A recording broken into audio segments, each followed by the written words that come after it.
Word to your mother, boys and girls. It is your boy Sniper West coming at you here from WizardSportsPicks.com, and we are live, finally. Had some technical difficulties getting here. Just getting a little bit of a late start. Just so you all know, I did actually get pulled over on the way here to try to make the show. 59 and a 45, but I learned my lesson, didn't I, Tom? I mean, that's not horrible. I probably do that every single day, but yeah, you got caught. Sorry. Yeah, it's cool. So anyway, we have some NBA action tonight that we will discuss. We also Dave Delano might be dropping by. He actually came on the Wizards wraparound, as did Tom Macrina earlier today. I'm talking some NBA and some NHL. And yeah, we have the play-in games tonight. You know, we kind of already hit them on the wraparound. Should we give the people what they want and talk some NBA, Tom, or should we move over to Major League Baseball? I'd love to talk some NBA. Even after these two games tonight, we still have huge games coming up this weekend. Some nice playoff series going on. So, yeah, let's talk some NBA. Yeah, definitely.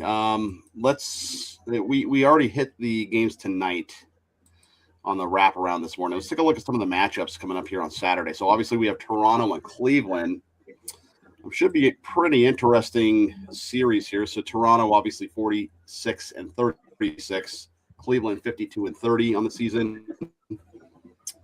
Cleveland, I'll tell you what, if you remember last season, you know, obviously they went down to the Pacers in the playoffs, but they were a covering machine last year. They were kind of like OKC. Everybody thought Cleveland and OKC were going to meet in the finals last season, because they were winning a ton of games and they were both covering a lot of games too. I remember their cover rate was something like over 60%, as was OKC's last season. But this year, very different story. Only 33, 48, and 1 against the Vegas line. You know, Toronto, as far as the head-to-head, they have played this season. They played 3 times, and Toronto won all 3 matchups, actually.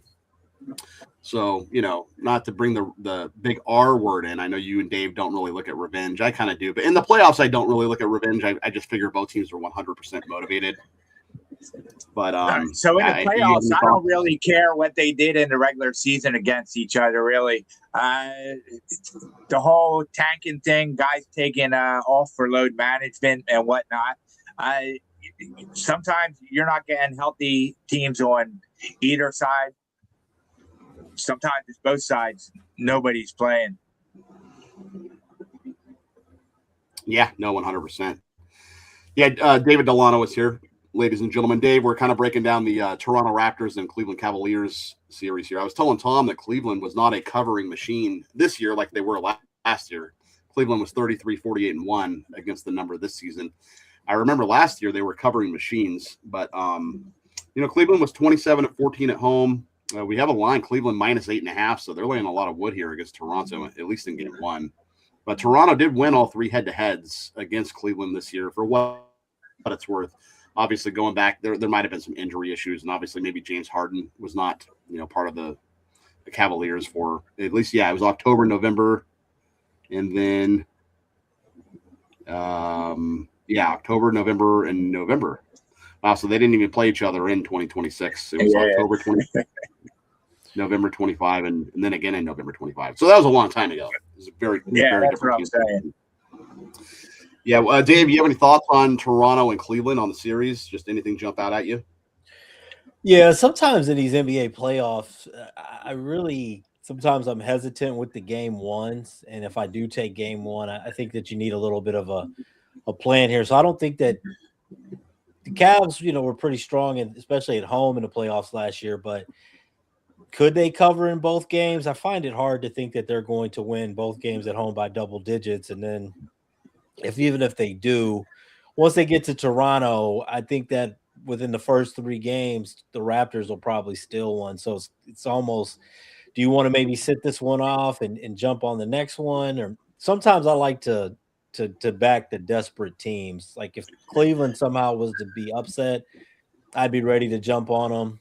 But the Cavs, they have been terrible covering. I'm looking at it. I'm trying to finalize my card here probably in the next 48 hours for the weekend. Right now, though, I'm definitely leaning on the Raptors game 1 plus 8.5 if I play it. And the Rockets are another team that just, and I don't want to get too ahead, but just popped up in my mind as far as not being a covering machine as a favorite. So Houston and Cleveland, two teams, getting a good amount of points for the playoffs.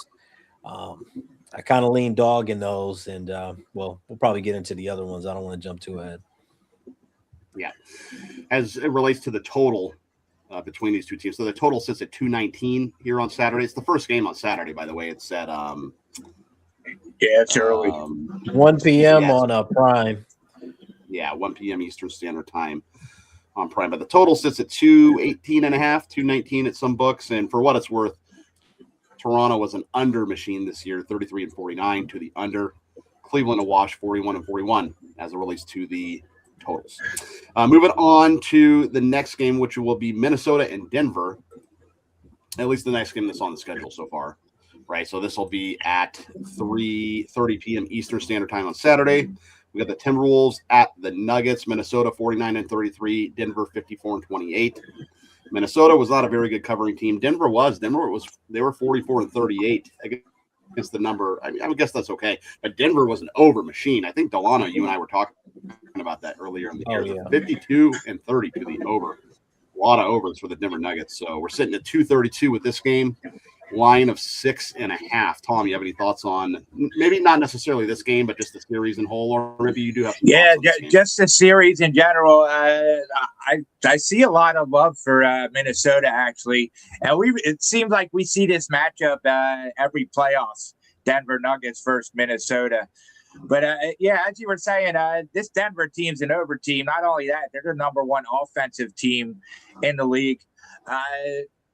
If Minnesota is going to have struggles, especially if Anthony Edwards isn't 100%. He has the same injury that Steph Curry missed a whole bunch for.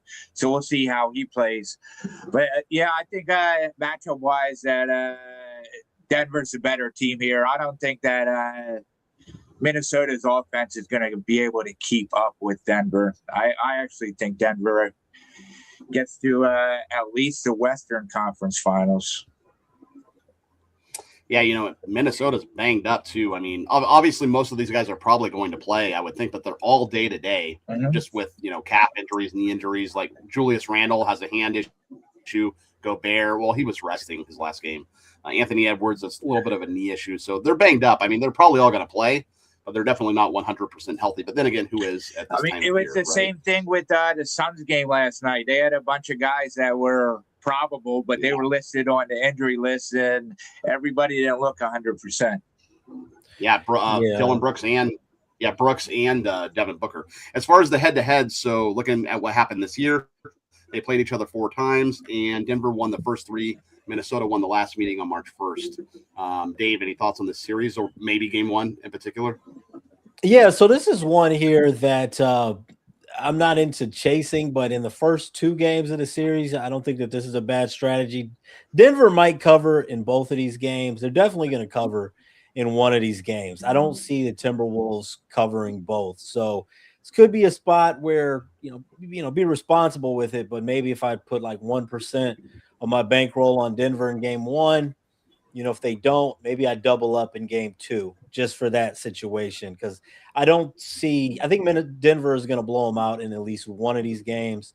Just wondering if it's going to be game 1 or game 2. But for me, it would be Denver in game 1. And if they don't cover by chance, I'd come right back with the Nuggets in game 2. There you go. A little bit of that martingale strategy, huh? Yeah, for 2 games, not for like 7, but for 2 games in this situation, yeah. Yeah, I had a guy back in the day, I won't mention any names, but he actually had a bankroll, and he was willing to go 7 times on the martingale on a game. If you don't cover, you don't win the first bet, double up in the second. You don't win the second, you double it. So then it's like 4 times, right?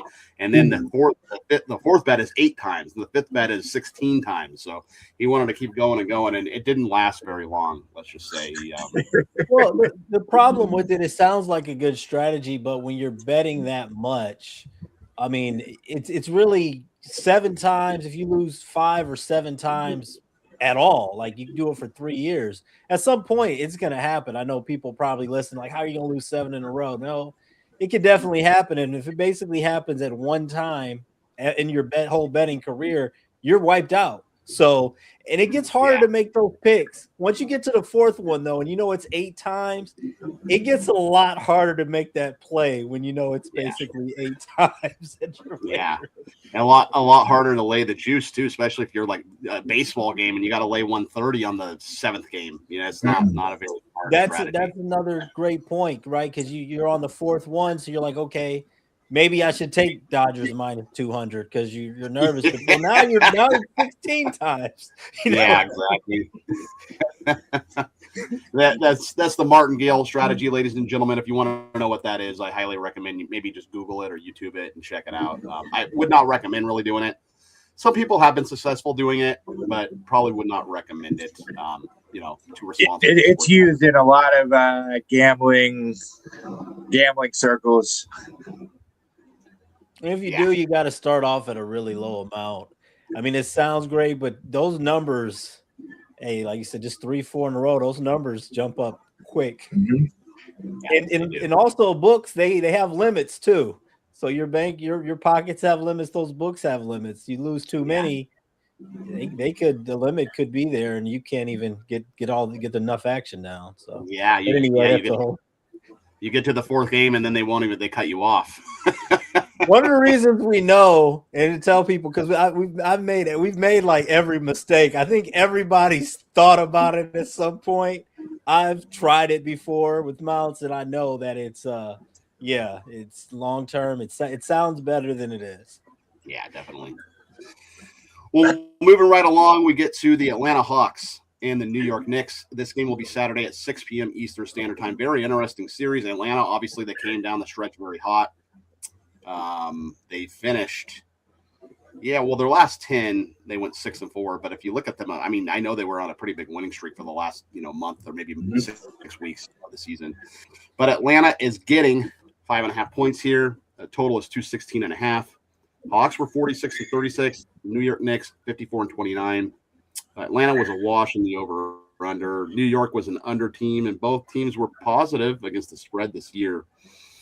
New York, the Knicks, I don't know, man. Just every single year, I feel like, it winds up being a dud in one of these series.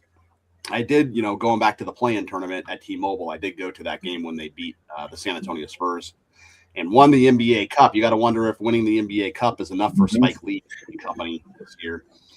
But the head-to-head, so these teams played each other. They played each other 3 times this season, yes. And the Knicks they won in December. The Hawks won in January. The Knicks won in April. Dave, do you have any thoughts on the Hawks and the Knicks? Yeah, this one's a little tricky because I don't really trust the Hawks too much, but the Knicks, I don't know. I have a hard time trusting them too. I do think that this is a game that the Knicks probably cover. I don't think it's a clear cover. I think that it's probably one of those games that Atlanta will put a scare into them until the end. I'm actually leaning under 217 though. The way that the Hawks have been able to score this year, low total. You think these teams could get to 108 or 109, but I am leaning on the under in this game. But we talked about even earlier. You get overtime and things like that, but low number, I think I'm leaning on the under for this one. Yeah, the total is very interesting here because I'm looking at the head-to-heads, the 3 head-to-heads from this year, and those totals were 244.5, 239.5, and 226.5. Now we're looking at a 216.5. So the Lakers, obviously, they think it's playoff time is here and crunch time's here, and the pace is going to be slow. You got a thought on the total or the side, Tom? I mean, the total, I'd probably lean it over at such a low number. But we'd see, especially in game 1. But looking at the series, I actually think the Hawks are live here. Knicks, they struggle on the road. They don't play great team defense. And as you said, the Hawks down the stretch were one of the best teams in the league. They play great team defense, and they could score the ball from wherever. I actually took the Hawks to win in 6. I feel like they take one in New York. They sweep at home the 2 games, come back in another one in New York.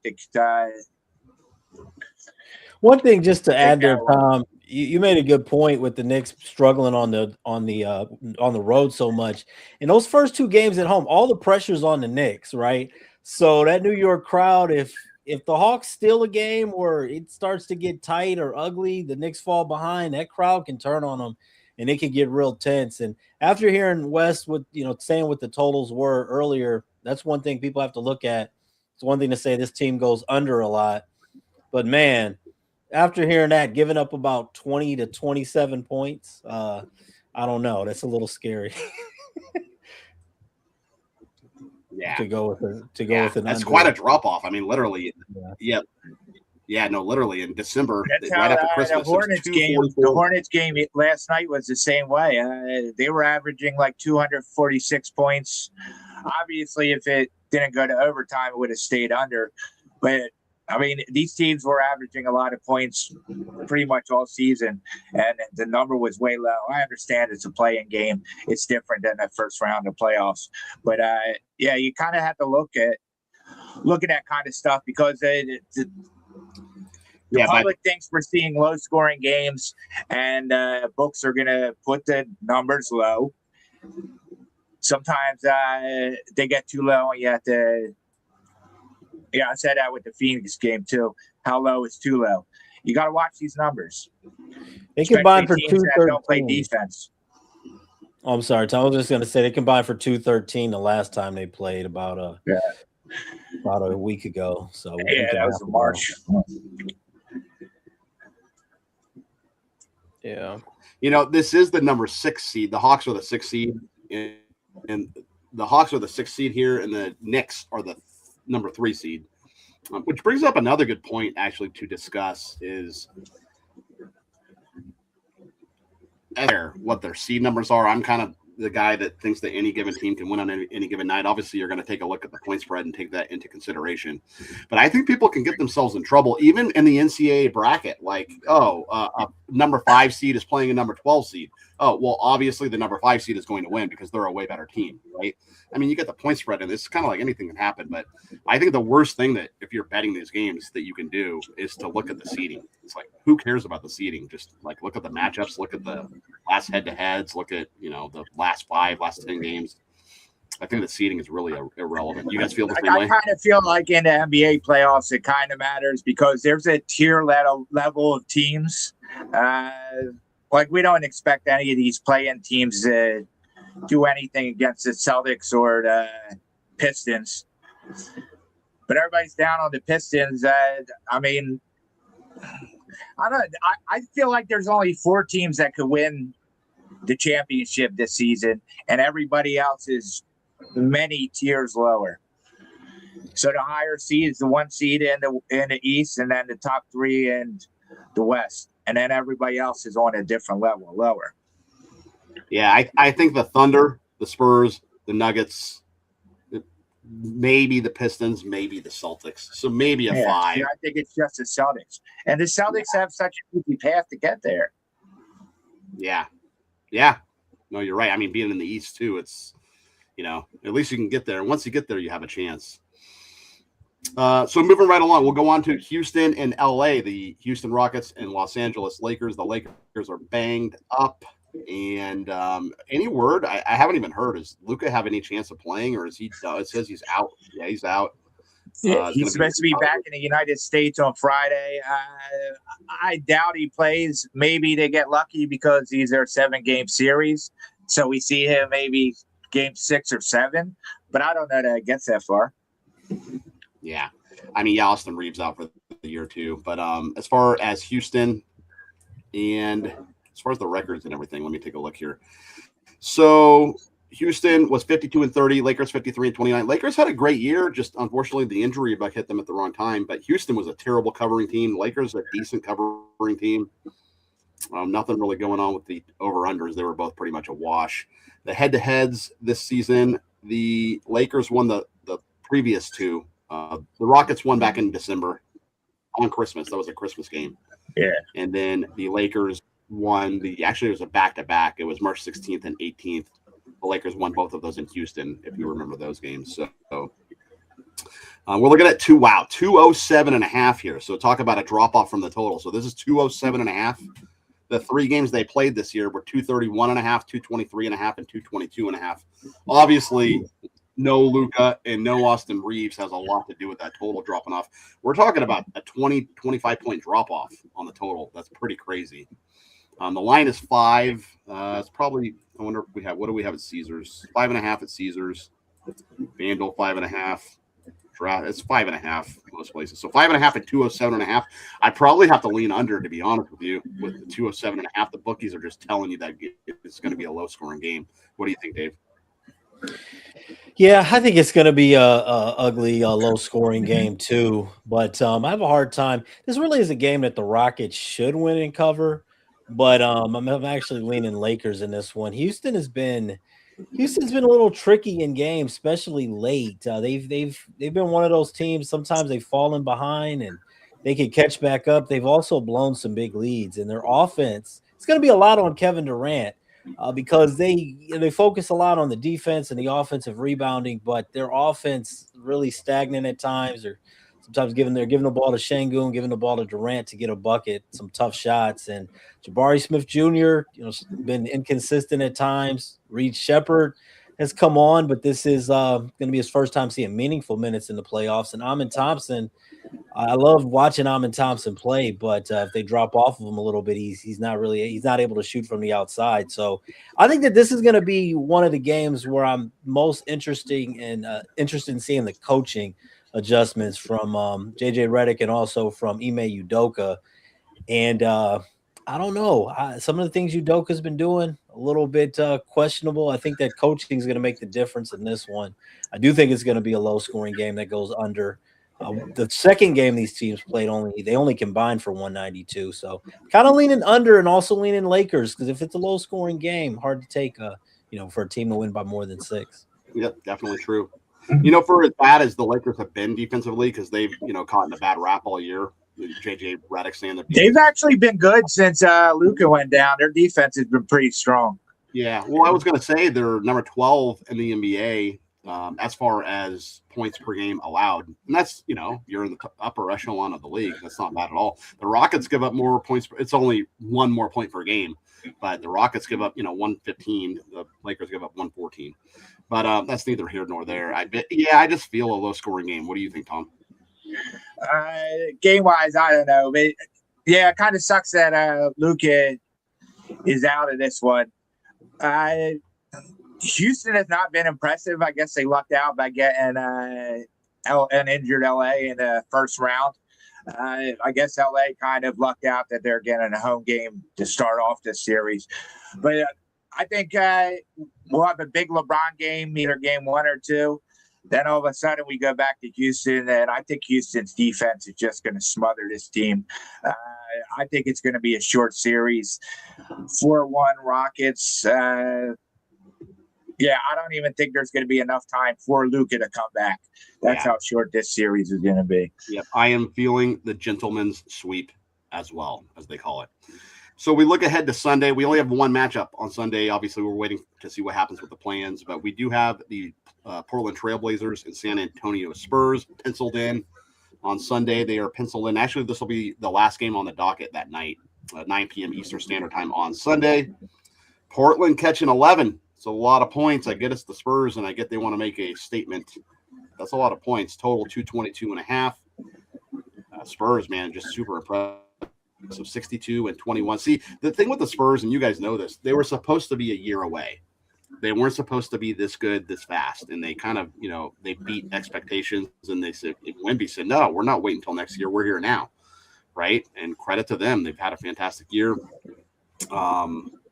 As it relates to the spreads, both teams were positive as far as covering numbers. Over under, the Spurs were a little bit more of an under team. The head-to-heads, so San Antonio won the last 2 meetings, and Portland won in November. So the Spurs took 2 of 3 against the Blazers. Tom, any thoughts on this game or the series in general? Yeah, so Portland, I think they could give San Antonio matchup problems. They're lengthy, they play defense, and they could shoot the ball. I don't know. Wemby is so strong. It's going to be tough. It's the same thing with the Knicks. Blazers, they struggle on the road. They go in these spurts where they just can't score anything. You do that against San Antonio, they're just going to run up the scoring. I mean, San Antonio could get a 10-point lead just like that. Yeah. So yeah, I'd like to think that the Blazers can do anything here, but I think this is a quick one too. San Antonio should handle business. Yeah, this might be just a sweep in general. Yeah. Denny Avdija. Yeah, uncompetitive games. I mean, spread's high for a reason, and we've seen San Antonio crush a lot of teams and a lot of good teams. Yeah. Denny Avdija obviously had a fantastic game against the Suns, but the Suns, they're a little bit banged up and they don't have Wemby in the middle in the paint, to deal with. So he might be neutralized a little bit. Dave, what are you feeling with the series, or if you have a thought on game one? I feel like this one could be right on the number. I mean, the Spurs went 2-1 against the Blazers this season, and they had a win by 13 points and a win by 11. It's tricky. I kind of am leaning Portland in this one, but I feel like Tom was saying, I think this could be one of these games where maybe the Blazers are down by 2 going into the fourth quarter, and then they end up losing by 14 points. I wouldn't be surprised. I mean, with Portland playing that game against Phoenix and the Spurs at the end of the season, their spot was pretty much set. Kind of wonder if that momentum of that layoff, I mean, the way the Spurs are playing so excellent, that layoff, that extra rest may not do them well. So you wonder if they might come out a little bit sluggish. And I actually have a future on the Spurs to win the whole thing. And I don't have a ton of futures, but I do.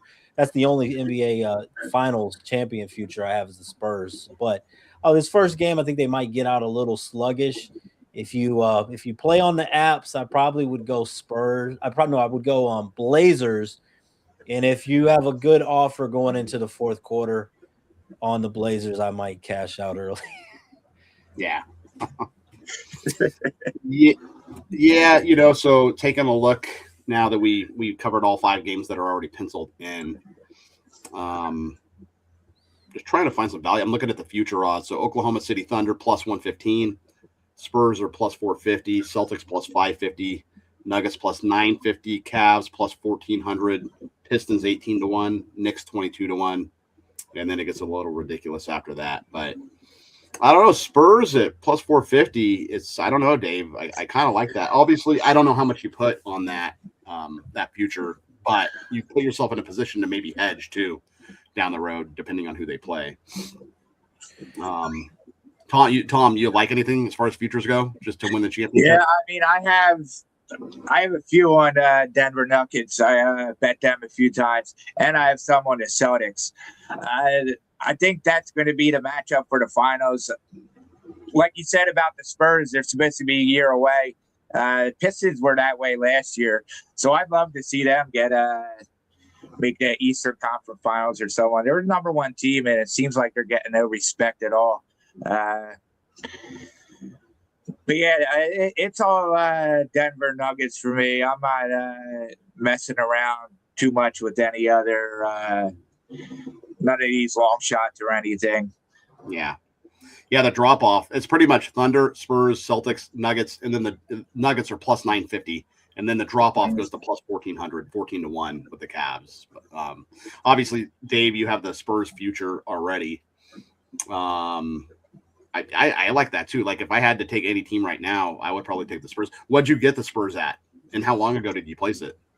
Okay, someone to text. So I got it for shares. I need to do the math on the plus, but basically get $100 for every $16 risked on that. And I placed this back in today. I think this was like back in December actually. So it was quite a while ago when I placed this. Looking at it now. Yeah.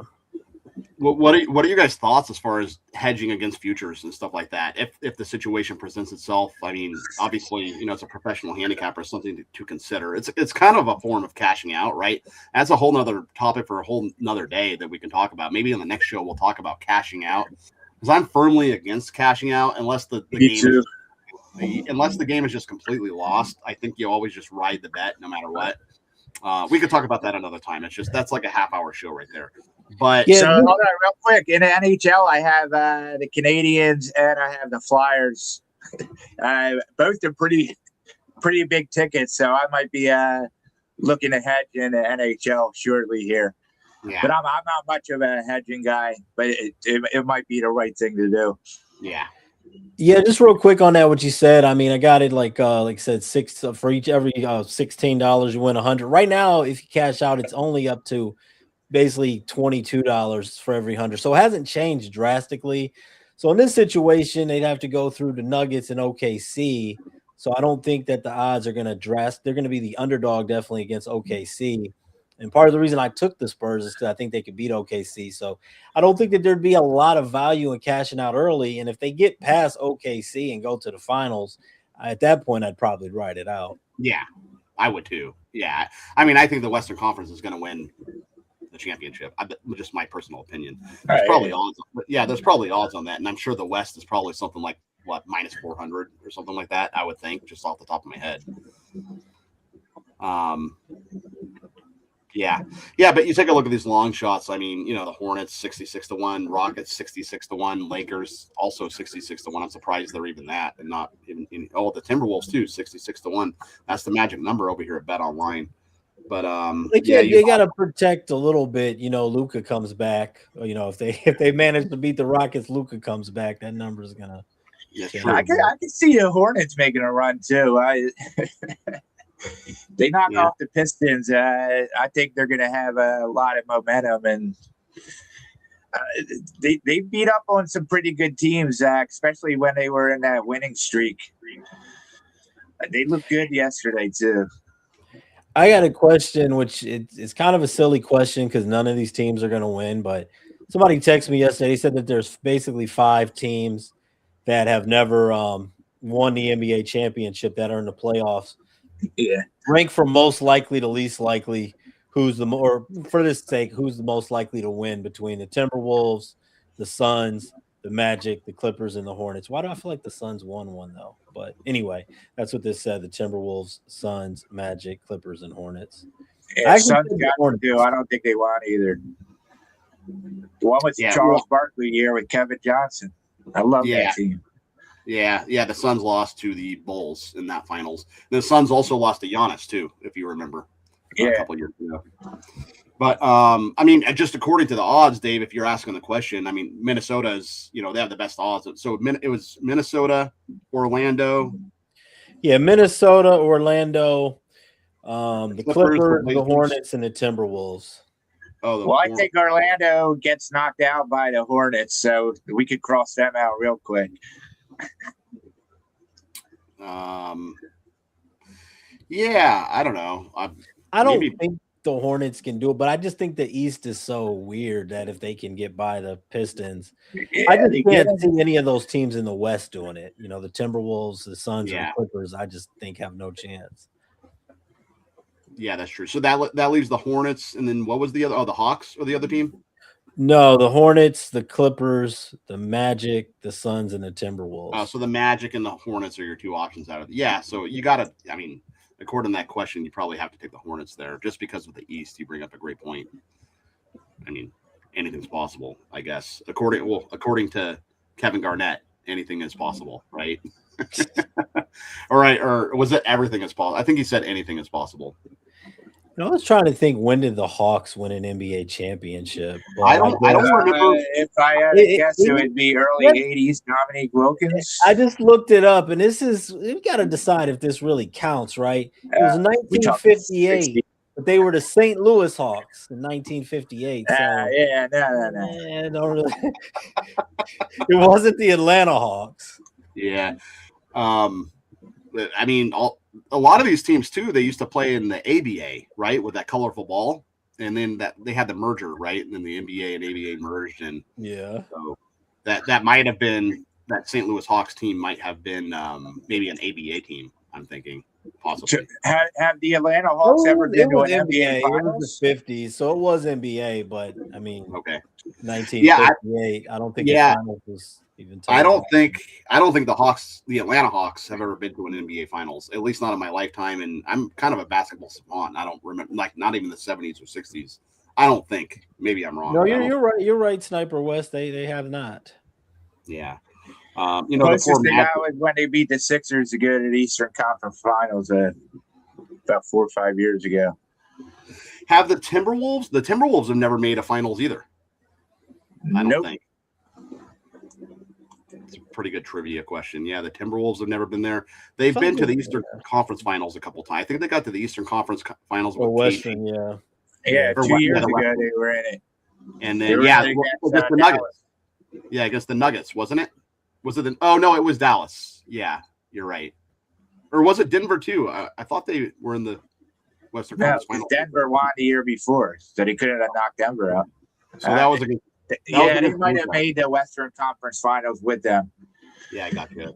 I remember That was Kevin when Luka Garnett one year. I think they got beat by the Lakers with Shaq and Kobe. I think they went to the Western Conference Finals one time. Yeah. I think Stephon Marbury team.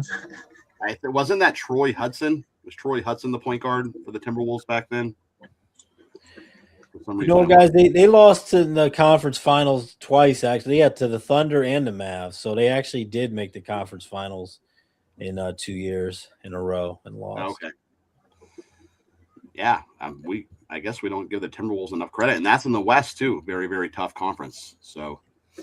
Yeah, but it wasn't when they were winning. I mean, Dallas Mavericks in both series were 4-1. So I mean, they made it there, but both series were 4-1. So it really wasn't in a situation where I guess really felt like they were going to make it.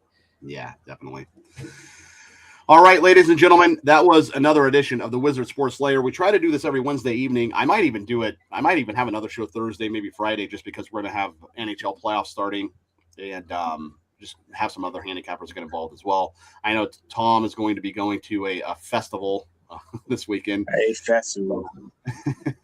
And so, yeah, we'll maybe try to do the Wizard Sports Lair, have another couple shows. Friday would be interesting to do a show because we can break down the whole NHL playoffs as the table will be set at that point. So, but we'll see what happens.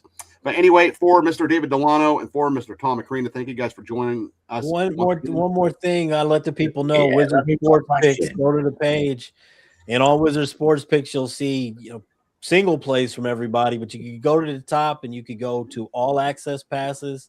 I think that's the best way to do it, and you can get all the plays from whoever you'd like. You can do a package or all access passes. So that's Wizard Sports Picks. There you go, Tom. Yeah, an hour from now, me and Joey Tron are doing pit stop, talking about Kansas. I've actually cashed 4 outrights in 8 races, so I'm trying to get another one here. So make sure you tune into that live. We got plenty of winners for you. All right, there you go. And make sure you tune into the Wizards Wraparound. We do that show at 12:30 p.m. Eastern Standard Time, Monday through Friday, myself and Joey Tron, right during your lunch hour. You can see what games we like for the evening, okay? So for Mr. Tom Akrina and David Delano, we will see you next time. And until then, peace out and keep firing. Let's cash some tickets.